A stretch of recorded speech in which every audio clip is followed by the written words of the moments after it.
Esta es una producción de Grupo Fórmula. Hoy tenemos el privilegio de recibir al secretario Villalobos, secretario de Agricultura y Desarrollo Rural. Señor secretario, ¿cómo está? ¿Cómo estás, Leonardo? Qué gusto saludarte aquí a tus órdenes, como siempre. El gusto es todo nuestro. Oiga, cuéntenos, hay por supuesto muchos elementos que conversar. Hay inquietud con el tema de la sequía, por ejemplo, y la afectación que ha podido tener. Leía notas sobre lo que está ocurriendo en Baja California, la mortandad de reses. ¿Qué valoración tiene la Secretaría a su cargo sobre lo que está ocurriendo, la forma en que está impactando la sequía? Efectivamente, bueno, pues no solamente este año, tenemos ya 2 años acumulados de sequías que ya habíamos anticipado, y vale decir que pues este problema de la falta de agua, por razones que ya todos entendemos, se va a dar con mayor frecuencia. De ahí que pues tenemos que ir adaptando nuestra agricultura a esas condiciones. En los últimos 3 meses hemos tenido una sequía extrema acompañada de calores pues no se habían dado en estas épocas del año. Afortunadamente, y lo digo así porque recientemente hubo el paso de un ciclón por el Pacífico que nos ha venido a cambiar un poco la expectativa que teníamos de todavía tener un periodo de sequía mucho más prolongado, y ya afortunadamente está ocurriendo una precipitación si bien anticipada, pues nos está ayudando mucho, pues no solamente el tema de la ganadería, particularmente en las 2 bajas, sino también ya una precipitación importante en la vertiente del Pacífico, y ha venido ocurriendo ya lluvias importantes en el Atlántico, también en la parte norte del país, del noreste, de modo que estamos, yo diría, muy optimistas porque se está adelantando la precipitación. Esperábamos a finales de mes. De modo que, si bien estábamos con esta situación alarmante, afortunadamente se está regularizando gracias a estas nuevas precipitaciones o precipitaciones anticipadas en la parte centro-norte del país. Sí. Esta sequía explica, señor secretario, la disminución. Recordamos que el sector primario ha tenido el mejor comportamiento en los últimos trimestres, en tu caso mucho mejor que los otros 2 sectores, pero en el último tuvimos una disminución de 1.3%. ¿Esto es debido a la sequía, secretaria?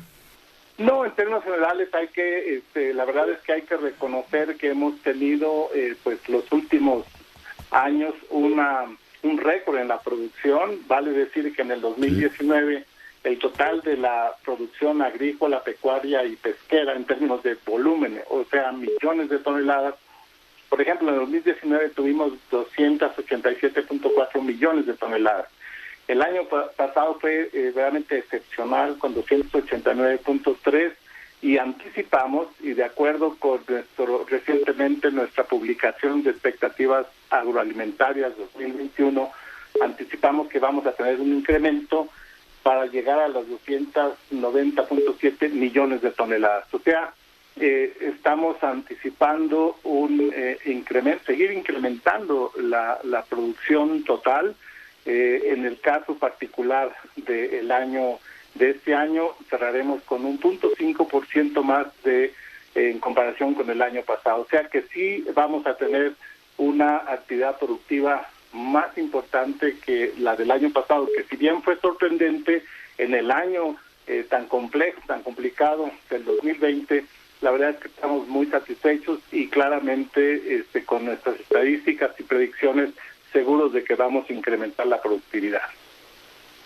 Sí. En el frente externo están despejadas, digamos, los nubarrones que en otro momento hemos tenido. Sabemos que también tenemos un sector exportador muy, muy importante. De ese frente, ¿qué nos cuenta, secretaria? Bueno, qué bueno que lo señala. En el 2020, el año pasado, la balanza comercial agropecuaria y agroindustrial, aquí sumamos las dos, reportó un superávit que se ha venido acumulando por los últimos 6 años, que ha sido un año positivo. El superávit fue de 12.347 millones de dólares. O sea, es el mayor superávit que hemos tenido en los últimos 26 años. De modo que no solamente es atender la demanda de nuestra sociedad, el consumo nacional, que es la alta prioridad, y el año pasado, insisto, no obstante un año tan complejo, pues no tuvimos ni falta de alimentos, ni compras de pánico. La verdad es que hubo una oferta de alimentos normal, pero también logramos atender y aprovechar. En otros países pues sí hubo limitaciones de alimentos, tristemente también hubo problemas de abasto, pero México se posicionó en los mercados de una forma muy adecuada, yo diría de alguna forma agresiva, y logramos ese superávit que rebasó los 12.300 millones de dólares. O sea que con esa idea y sobre todo con lo que estamos esperando para este año, un crecimiento en la agricultura, la ganadería y la pesca y la acuacultura, y con un incremento en nuestra capacidad de exportación. Ya, sí, es impresionante. Digamos, en estos momentos no tenemos trabas arancelarias ni de ningún tipo a los principales mercados. Aprovecho para preguntarle, ¿nos vamos también diversificando en ese tema? Leía, por ejemplo, que hay un ánimo de esta administración de relanzar, por ejemplo, la Alianza del Pacífico. Entiendo que tenemos otros mercados abiertos. No es una época sencilla por los temas sanitarios, pero ¿nos vamos diversificando, secretaria? Efectivamente, y vale decir que estamos tomando ventaja de la apertura de mercados, particularmente del mercado chino, donde tenemos mucha capacidad competitiva y hemos venido posicionando, pues ya lo habíamos señalado, el caso de plátano, recientemente el sorgo, estamos en las negociaciones y sobre todo en las inspecciones de los mataderos y de las empresas que pueden perfectamente atender, por ejemplo, el mercado de vísceras. El día de principios de semana tuve una conversación con el embajador de Australia, porque ya abrimos el mercado para el limón persa para Australia, y seguimos, yo diría, en forma muy consistente, viendo y atendiendo la posibilidad de seguir posicionando nuestros productos en los mercados árabes. Ahí los sistemas de certificación halal requiere pues de alguna negociación previa y lograr esa certificación, pero tenemos alrededor de 60 productos que ya tienen esa certificación y ya estamos empezando a entrar a los países árabes también. Esto es muy importante, sin menospreciar la ventaja estratégica del mercado norteamericano y canadiense. La verdad es que es muy importante pues no solamente depender de esa fuente de esa demanda de productos agropecuarios y pesqueros de Estados Unidos, sino también es muy estratégico esa política de diversificación de mercados. Ya, en el tema del maíz nos había contado usted en entrevistas previas que hay una política muy definida por esta administración. En los últimos tiempos se ha disparado inusualmente la importación de maíz, secretario Villalobos. Sí, bueno, hay que reconocer que hemos venido transformando el maíz que importamos en proteína animal. Fundamentalmente la transformamos en pollo, en huevo, y es la proteína hoy por hoy más barata y de mayor accesibilidad a la gente más pobre. Pero déjeme decirle que estamos anticipando un incremento en este año en la producción de maíz. O sea, calculamos que vamos a rebasar los 28.427.000 toneladas. El año pasado, al cierre del ciclo, nuestra cosecha fue de 27.707.000 toneladas. Entonces, con este incremento, no solamente vamos a cubrir nuestra necesidad para la alimentación humana, que es de maíz blanco, sino también vamos a ir disminuyendo la dependencia de la importación. Esta cantidad de 28.427.000 está incluido el maíz blanco, que es de consumo humano. Más o menos 24.750.000 son para maíz blanco, y algo así como 3.350.000 toneladas son de maíz amarillo, que le hemos venido restando a la importación. Y vamos a seguir en esta dirección. Claramente requerimos de maíz de importación en el orden de las 14, 15 millones de toneladas, dependiendo, pero ya este año vamos a ir, pues gracias a la capacidad de nuestros productores y al programa de precios de garantía, estamos estimulando la producción nacional de maíz amarillo. Tuvimos además ha subido mucho el precio del maíz, ¿no? Subió mucho y está empezando a bajar, yo diría afortunadamente, sube mucho el precio y eso pues le va bien a los productores, pero afecta a los consumidores. De ahí que pues hay esa especulación en el incremento de la tortilla, pero esto se debe en primer lugar, bueno, pues a la sequía que ha ocurrido en Brasil, un poco el retraso de la siembra en Estados Unidos, pero los mercados de futuros ya están indicando el maíz a futuro a la baja, y empieza la cosecha o ya bien la oferta de nuestro maíz, fundamentalmente de Sinaloa, que anda al orden de los 6 millones de toneladas, estará disponible a finales de este mes.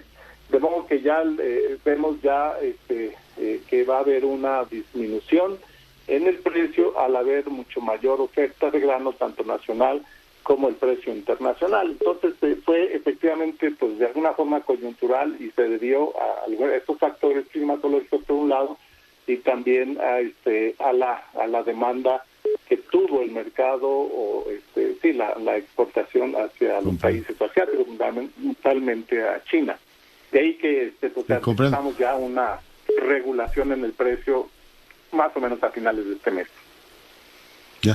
Finalmente le pregunto, salvo naturalmente que usted quiera agregar algo más, secretario, el tema del glifosato. Hace unos días el presidente retomó ese asunto, no le gustó el fallo de un juez, dijo que beneficiaba a Monsanto, pero ¿cómo está el calendario para el reemplazo del glifosato? O sea, estamos hablando de un horizonte de cuántos años, ¿cómo se ve desde su escritorio, secretario, ese asunto?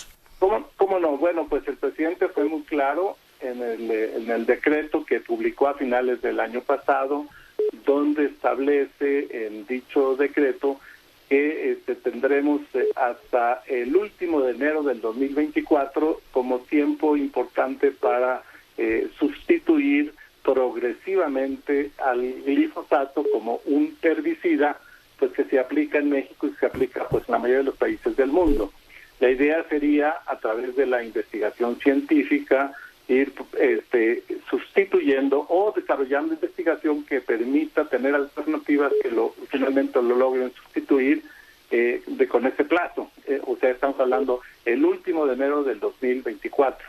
En tanto eso no ocurra, pues y así lo establece el propio decreto, se seguirá importando el glifosato porque no podemos, no tenemos un sustituto. De hecho los hay.